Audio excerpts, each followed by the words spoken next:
nga yun?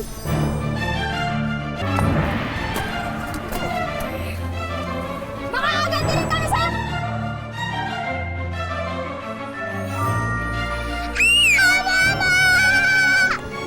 Alam mo ba, Ate Blanca, munti ka na akong hilog ng mga batang yun sa tulay.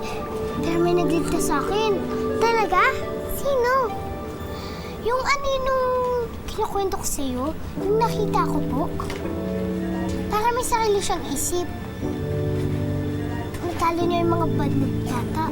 Ano? Hindi mo nga yun. Hindi ka dapat lumalapit dun. Sinusundan niya ako eh. Naku, baka gusto ko lang ng paglaruan. Nakakatakot naman. Hindi naman siguro eh. Mukhang mabait siya.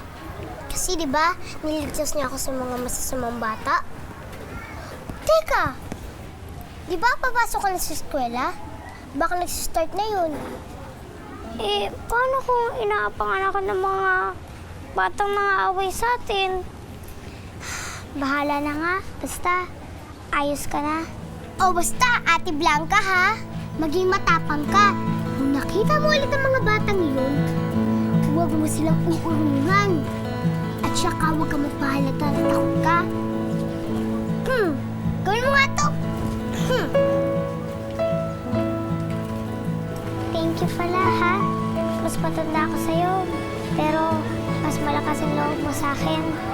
Kung di ka dumating, baka kung ano nang ginawa sa akin ng mga batang yan.